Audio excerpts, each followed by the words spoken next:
There's a spinning white wheel. Oh, we're live, Sean. We are live. Here we go, ladies and gentlemen of the IRB. This is your weekly Thursday evening slot, the chat at 8, where we invite a guest on, a member, and we just have a brief, very casual bit of crack chat for about half an hour. Tonight's guest is with me, and I suppose I'm kind of privileged to have him on, is Sean O'Donnell. Sean, how the hell are you? Are you well in yourself? I'm doing very well, Peter, and great to hear from you, and great to be talking to everybody in person at last, rather than on keyboard. Well, there you go. I mean, this is what it's all about. Now, come here, Oh, Sean. yeah. As I ask everyone, as I ask everyone who's come on, where were you born? Where were you brought up? And where are you speaking with us from now? Right. Well, I was born. I was born in Holles Street, but I was brought up in Blackrock, in a little place called a little estate called Winburg Park, off the Stradbrook Road. Just our house used to actually back onto the grounds of Stradbrook Rugby Club, Blackrock Rugby Club, where the pitches are in Stradbrook, and we actually used to play on the lower pitches as kids. Our house backed onto them. That's where I grew up.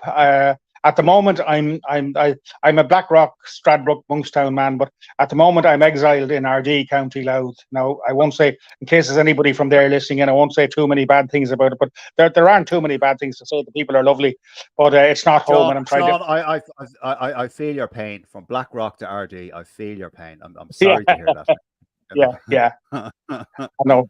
And come here, and where did the interest in rugby come from? Was it because you were brought up beside rugby pitches, or where did your own interest in rugby come from? Well, my own interest came from the guys who lived around me. Now, I didn't go to a rugby playing school, but the guys who lived around me were all going to usually Blackrock or CBC Monkstown, and like my father, although he was from Donegal and he was primarily a GAA man, but he had an interest in rugby as well. He used to go to the internationals, and he encouraged us to be interested in all sports. I had a fair old grounding in it from the early days, and it's, we used to throw a ball around on the pitch. Now, at that time, I was into the GAA and I was into soccer as well. But I always had an interest in rugby. It was really after I finished school that I decided to take up trying to play it. Now, I'm so bad at sport that people who are as bad as me at sport usually end up hating it. So I wasn't very good at rugby either. But I joined Lansdowne, and I had a few outings with the third Ds, or the juniors, the junior Cs, as I think they call them today. Although I don't think many clubs have them anymore, going down to that level. But I got a few games with them, and because of my lack of the basics, I was lucky to stay alive. But I always maintained an interest in the game. But I thought I found the sideline was a safer place. Right. So what position did you play, Sean? Well, they put me in because of my build, which had more to do with general unfitness than it had to do with any strength or conditioning. But because of my build, they put me in at prop. And I had no technique at all. So I was lucky to survive. I was nearly killed in the scrums, as I said, I decided that the sideline and the bar were safer places, and so I kind of. My interest became kind of spectator wise afterwards, rather than playing. My attempts to play the game were fairly abortive, put it that way. Right, and what did you play for, or to use your own words, did you attempt to play for long? Was it years? Was it a year? Was it 2 years? It was 2 or 3 years. Now, I maintained my membership with the club for a good few years, but I played for about 2 years. To be honest, I wasn't getting picked all that regularly, probably out of concern for my safety as much as anything else, because as I say, I'd been to a GAA school, and and I was poor at sport anyway, so my grasp of the basics of rugby wasn't great, I know a lot more in theory than I did in practice. You played, Sean. at least I you did, yeah. played. You gave it a go. You gave it a go, Oh, I as gave it they a go, say. and I'm delighted I gave it a go, and I made some great friends out of it, And that kind of it it is reinforced a the interest sport. I already had in the game. Yes, it is a sport for making friends. Absolutely. Well, I suppose all sport is for Right, making yeah. friends. And would you do you go to many games, Sean? Well, I've been going to the internationals now. I still go to most internationals for a variety of reasons. I didn't go this year, but I Oh, but yeah. I make it. I've probably been to. I'd say I went to my first home game in 1966, and I'd say I've been to 95% of home games since then. Who? Well, okay, 1966. My God, that's what Yeah, 5 years before that's I good. was born. Yeah, yeah, Who yeah. played? Who was playing in that game in 1966 that you went to? Well, I think I can nearly name you the team. Tom Kiernan was at full back. We had Oh my God. Paddy McGrath was on one wing, and I can't remember who was on the other. Kevin Flynn and Jerry Walsh were in the centre. The great Mike Gibson was at fly half. Roger Young Right. was at scrum half. The front rows had Sean McHale on the loose head, Ray McLaughlin at tight head, and Ken Kennedy at hooker. Second row was Willie John McBride and Mick Malloy. And the back rows were the late Mick Doyle and Noel Murphy. And I think the number 8 at the time was Ronnie Lamont. So that was the first game. The first game I went to was against Scotland, and Wow. it wasn't a great day out. We lost 11-3, which by today's scoring methods would be 20 points to 3, because the try was only worth 3 points at the time. So 11-3 was a heavy defeat in those days. But the second game I went to was Australia in 1967, and we won that one 15-8. It was only the second time we'd And ever beaten Australia. what was it the same team, Sean? There was a few. I think there was a few changes. Can't remember now what specific changes were made for that game. I think Brendan Sherry came in at scrum half for Roger Young, although Roger wasn't finished. Sammy Hutton, I think, came in at loose head prop. I'm speaking from memory now. Like my memory isn't 100%. I might give the impression sometimes, but going back that far, it's not quite 100%. But that was the start of me going to internationals, and I was a little fella. I was going to internationals in Lansdowne Road, standing at the Lansdowne Road end, and usually somebody who took pity on me gave me a biscuit tin to stand on, because I couldn't see a thing unless I stood on a biscuit tin. So that was my early days into rugby, and then I started going regularly after that. And I went with my friend Noel Goff and his father. We used to go to the games, Noel Goff had some very nice words to say about you. He did, yeah. When I said He was kind enough to put a message on the site. I saw it before I came on. Noel and I, we grew up 5 doors apart in Winburg Park. Noel played with Lansdowne as well. That's basically why I went in.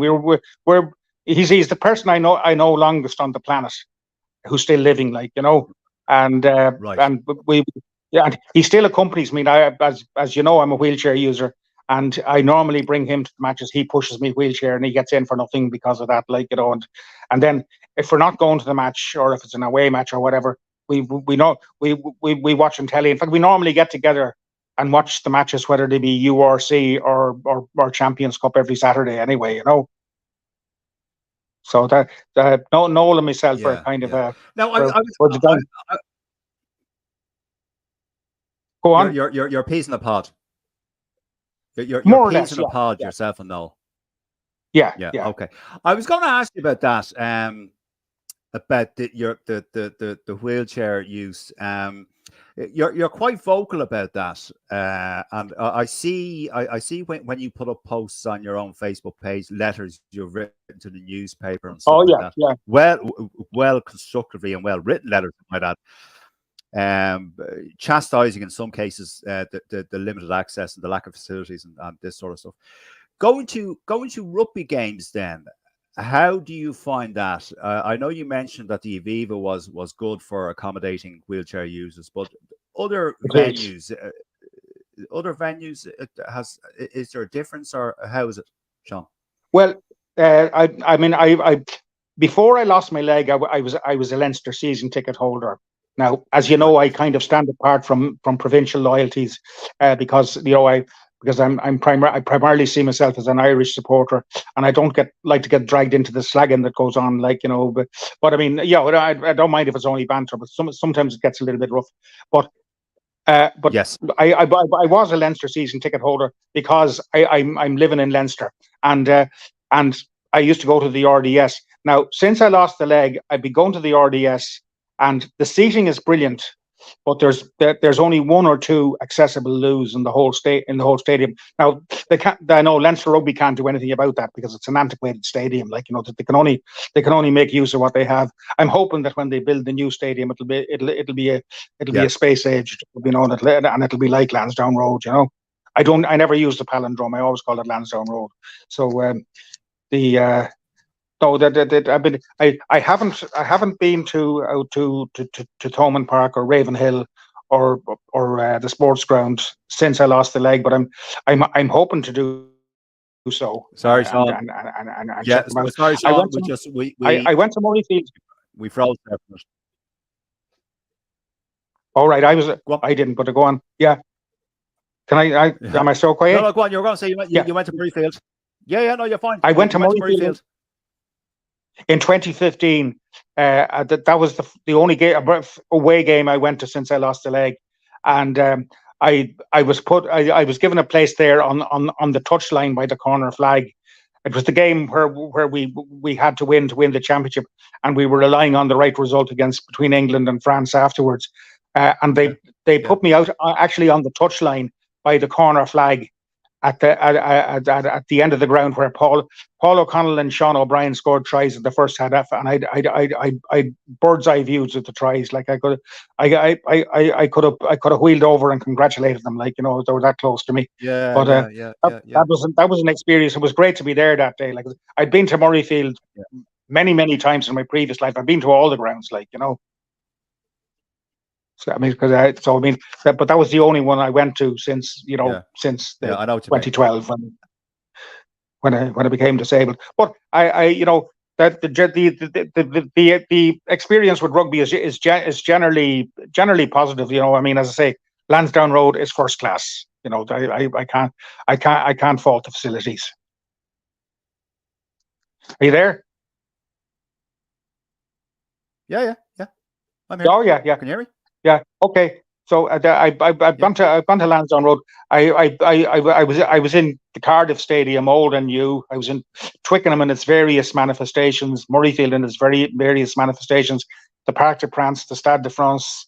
I was in Lens that horrendous night when we went out to Argentina, and I was in Bordeaux for the two games in 2007. I was also in Bordeaux by the day Munster won their semi-final in 2000 against Toulouse. So that's stadium. Yeah, great. Yeah. So there you go. Anyway. Yeah, great. Yeah. Awesome. So, and out of all those, then, Sean, do you have a favorite stadium? My favorite stadium. I would say my favorite stadium that I've been to was the old Cardiff Arms Park.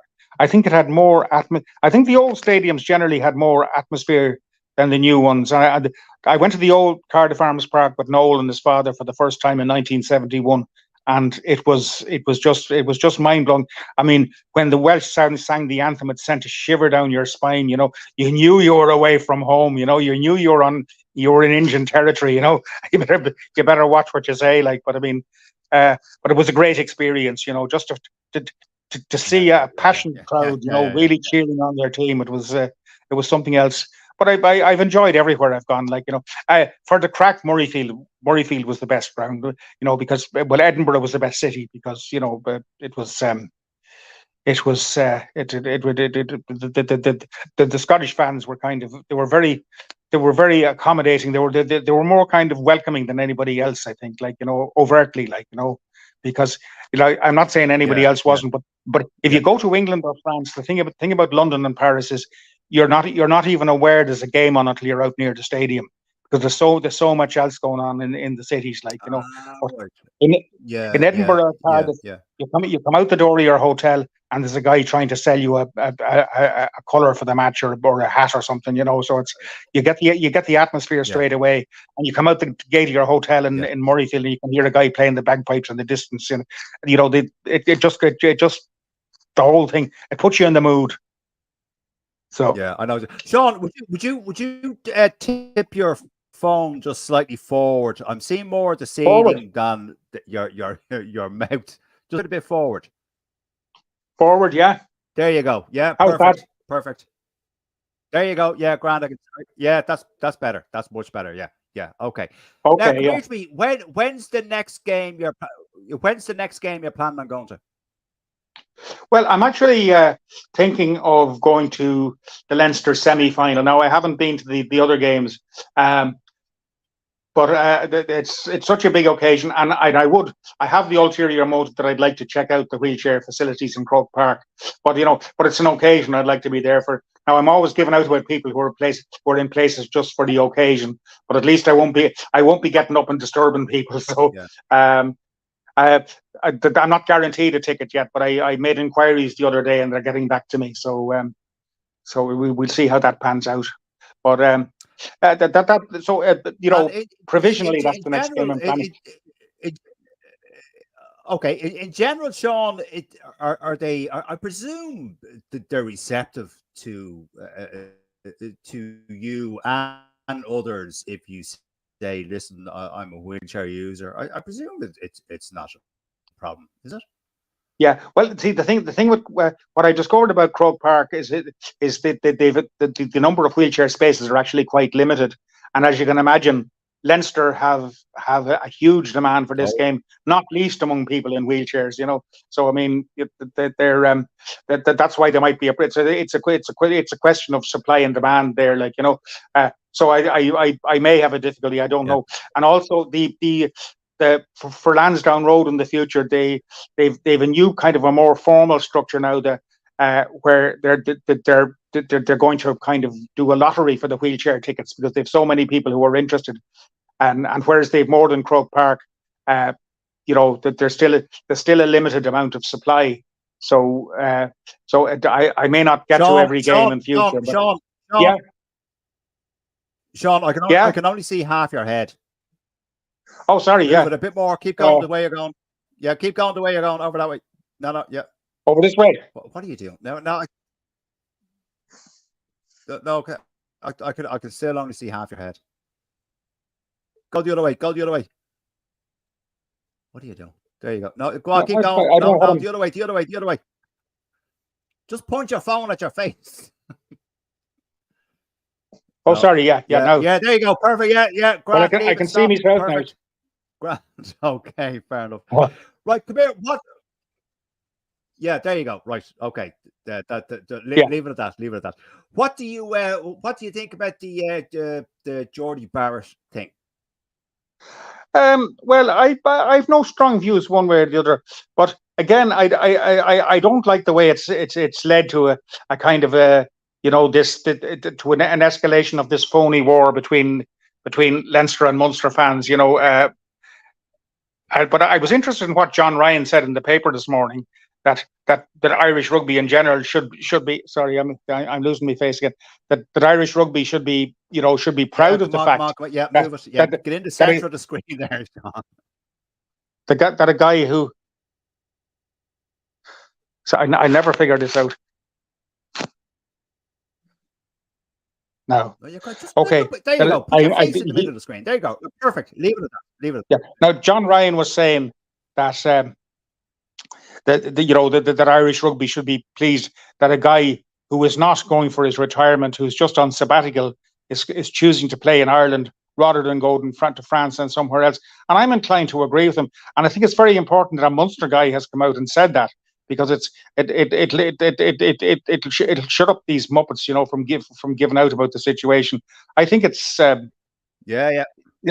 think it's good for Irish rugby. I mean, that doesn't mean to say that I don't think something should be done for the other provinces, because I mean there is an imbalance because Leinster has the resources, it has the schools, and it has it's the richer part of the country, like, and it has the rugby playing schools. So I think they do need to make some kind of an attempt. I'm not sure now what they should be doing, but they need to do something to stop the imbalance in Irish rugby, because whereas the Leinster guys on the side at the moment are doing us proud, in the long term, I don't think it's good for Irish rugby that there isn't a kind of a cross section from across the country playing. I mean, you've got to pick the best 15 that are available to you, and that's what they're doing at the moment. But I just think that maybe. Okay. Look, I was going to ask you, Sean, something that a topic that came up last night in the show, and it wasn't just us that brought it up. It was mentioned and touted across many different people, journalists, commentators, fans, etc., etc. That the IRFU are basically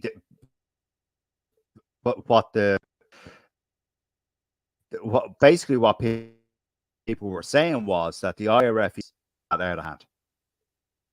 Sorry, Peter, I lost that. You froze for a second. I didn't get the whole thing. Oh, did I? Sorry. No, I was just going to say that across many accounts on the show last night, people just commenting on Twitter and Instagram and all that the IRFU are favouring they're favouring Leinster above the other three provinces. Would you agree with that, or would you dispute that out of hand? I don't think they're consciously favouring Leinster, but I think they're going to have to proactively favour the others, because the others don't have the resources. Now, as I say, I don't know how they can do that, because you can't transfer Clongowes Wood College down to Munster. Like, the nurseries are all in Leinster, and Dublin, which is obviously the probably the most prosperous region in the country, is in Leinster. So there's probably an inherent bias in nature towards Leinster in the thing. I just think they're going to have to take some kind of measures to strengthen the other provinces. And as I say, that's probably the reason I'm not in David Humphreys' job, is I'm not quite sure what he should do but I think they need to do something to look at it, Well, I mean, Sean, what can they do? Because like, if you go back 20 years ago, most of the Irish team, or a lot of it, was made up of Munster players. A lot of Munster players had central contracts. A lot of Munster players had central contracts with the IRFU.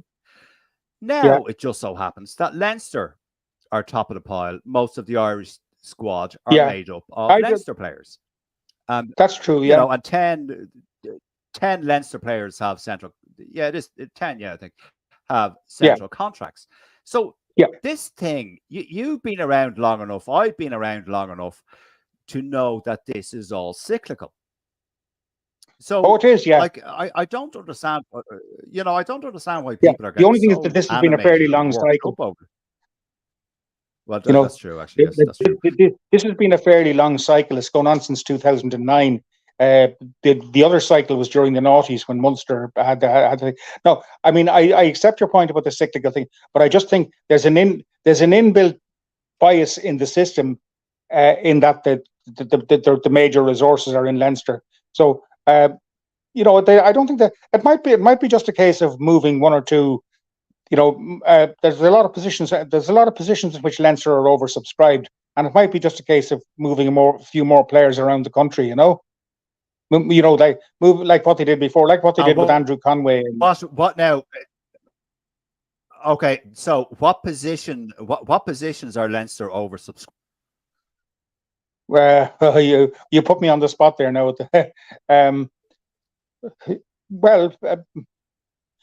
Maybe in the front row. I don't know. Like, I mean, you have Andrew Porter, Cian Healy, you have Michael Milne. There's somebody else I can't remember now. There was another player. What about 10? What about 10, Sean? Yeah, 10 is 10. They've got Harry Byrne, and they've got Ross Byrne, Kieran Foley can play there. Yeah, well, I mean, as I say, yeah, but Are 10 are could we probably. oversubscribed at Sorry? 10? Probably not at 10. No, in fairness, yeah. No, I can see. I mean, certainly in the centres, like I mean, well, no, well, maybe not. I mean, if young, what's his name, is playing at the moment Johnny, there. Sorry, there he is. no, the guy. No, sorry, I lost Jamie Osborne. If Jamie Osborne comes along, you're going to have 3 into 2 there with Gary Ringrose and Robbie Henshaw. So I mean, I'm not quite sure where the positions are at the moment. Like, but it's just something they might look at. Where does Jordy Barrett fit in then? I'm not sure, to be honest. I'd say they'll probably use him at fly half. That's that. I mean, if you were to ask me where I'd use him, that's probably or maybe on the wing. I don't know, but then they seem to be well endowed in most places. So yeah, I'm not quite sure what they're going to do with Jordy, but he's a jack of all trades anyway, so he can fit in most places. He can fit in at full back, he could fit in at fly half, he could fit in the 3/4 line. Hello?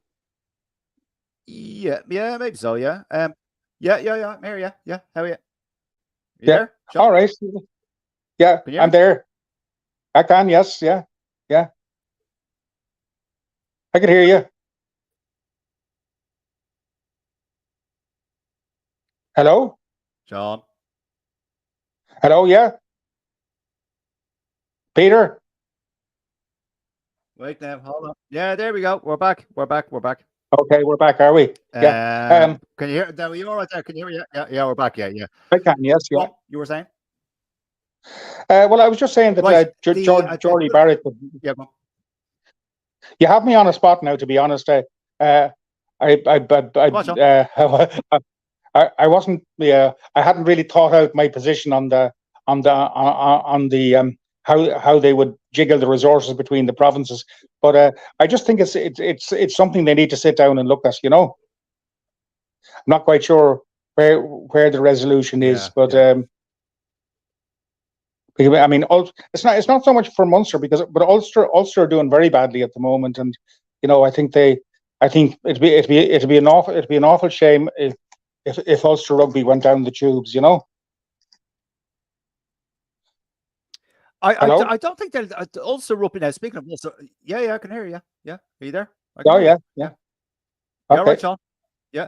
No, I am indeed. Yes. Speaking about Ulster Rugby, one of their fans, David Topping, just commented there. Even everyone from the White Walkers up north.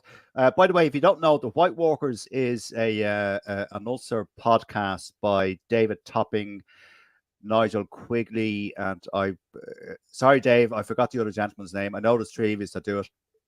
I think it's on Thursday. I think 8:30. I think. Sorry, David, you can correct me but David Topping, great guy. And, all right, yeah. They do a great. Is he into Jimmy Topping that used to play?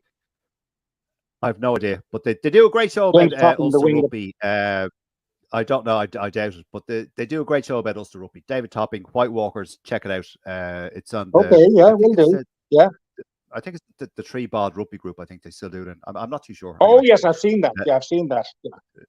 Yeah. I've seen it come up in that. Dave and Dave, Nigel Quigley, and I can't remember the other fellow who does it. Anyway, there you go. Let me see. What was I going to ask you? The Raj booing thing, Sean. Is that just a load of bollocks, or was it just pantomime stuff? Well, I thought at one stage it was, but I think a lot of people are now saying that it was all only intended to be a bit of crack and all that. If that was the case, I would take it as that. But it just seems to me that a lot of the posts justifying it, the argument that it's just a bit of crack, came up very late in the day. There seems to be an awful lot of spleen against Rog. Now I know, like he upped the ante by bringing La Rochelle down to Cork, Now, we had logistical reasons for doing that, but I can understand how Leinster fans would be annoyed because, you know, he kind of tapped into the anti-Leinster thing, and it probably wasn't a great thing to do from the point of view of Irish rugby. You see, my point in all of this, I feel very strongly about this Leinster Munster thing, because I think that the level of vitriol, I think in 2007 when we imploded at the World Cup, I think that had a lot to do with the Leinster Munster rivalry, and I think it fed through to the players, and I think that was probably fed into the lack of morale in the camp at the time, because it's very significant that before the 2009 Grand Slam they had that famous meeting in Enfield where Rob Kearney spoke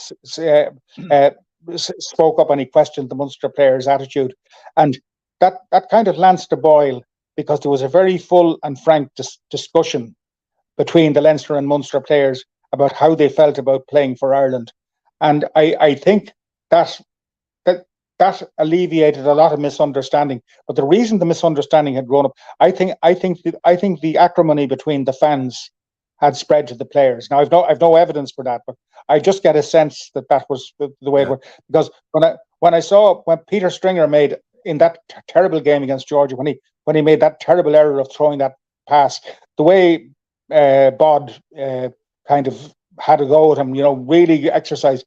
I thought there's really bad blood here. Now, yes, Strings made a stupid mistake. We all make stupid mistakes, and like nobody had a good game that night, like, you know. And I just thought it wasn't a happy camp. Yeah. And I'd hate to see that. Dave Topping.